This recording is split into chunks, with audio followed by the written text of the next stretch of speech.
Assalamualaikum warahmatullahi wabarakatuh. Yang terhormat kepada Bapak Dr. Andresian Amor, Magister Pendidikan. Perkenalkan, nama saya Nindi Antika, NIM 20254064050559. Saya dari kelas 1B, Prodi Pendidikan Guru Sekolah Dasar. Di sini saya akan menyampaikan materi tentang filsafat pendidikan, praktivisme, relevansi dan implementasi dalam pendidikan abad ke-21. Oke, di sini saya akan menjelaskan filsafat pendidikan Praktivisme.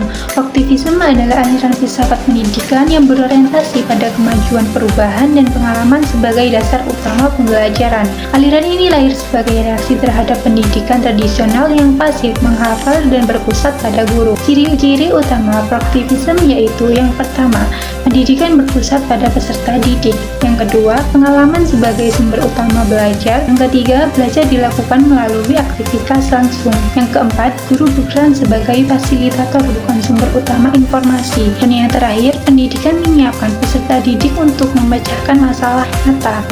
Selanjutnya, pendidikan berbasis pengalaman. John Dewey merupakan tokoh sentral Praktivisme. Baginya, pendidikan adalah proses rekonstruksi pengalaman. Dewey menyatakan bahwa pengalaman belajar harus: yang pertama, ada kontinuitas. Pengalaman hari ini harus berhubung dengan pengalaman sebelumnya dan masa depan. Yang kedua, ada interaksi. Peserta didik harus berinteraksi dengan lingkungan melalui aktivitas nyata. Menurut Dewey, belajar akan lebih bermakna ketika peserta didik aktif berpartisipasi, menghadapi situasi nyata, mengembangkan rasa ingin tahu, memecahkan masalah secara langsung, berkolaborasi dengan kelompok. Selanjutnya ada relevansi Praktivisme dalam pendidikan abad ke-21. Pendidikan abad ke-21 menuntut peserta didik untuk memiliki keterampilan seperti berpikir kritis, kreativitas, kolaborasi, dan komunikasi. Praktivisme sangat sejalan dengan tuntutan tersebut. Alasan Praktivisme relevan: yang pertama, menekankan keterampilan berpikir kritis dan pemecahan masalah. Yang kedua, mendorong kreativitas. Yang ketiga, memperkuat kolaborasi dan komunikasi. Yang keempat, menciptakan pembelajaran kontekstual, dan yang kelima, mendukung penggunaan teknologi. Di sini ada implementasi Praktivisme dalam pendidikan abad ke-21. Berikut beberapa bentuk implementasi pendidikan berbasis pengalaman dalam konteks modern. Yang pertama ada Project Based Learning atau biasa disebut dengan PJBL. Peserta didik menyelesaikan proyek nyata seperti membuat produk, kampanye digital, atau penelitian sederhana. Yang kedua adalah Problem Based Learning atau biasa disebut dengan PBL. Pembelajaran dimulai dari masalah nyata seperti isu lingkungan, sosial, atau teknologi. Yang ketiga ada pembelajaran kolaboratif.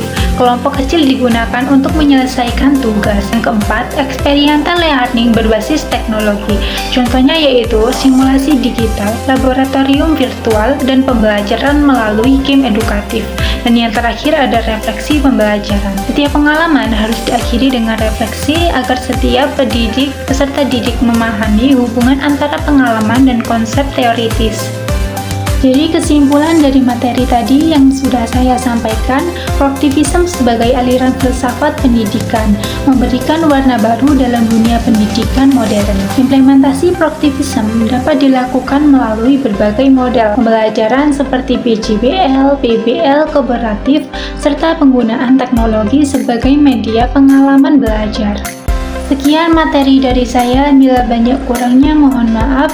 Saya akhiri, wassalamualaikum warahmatullahi wabarakatuh.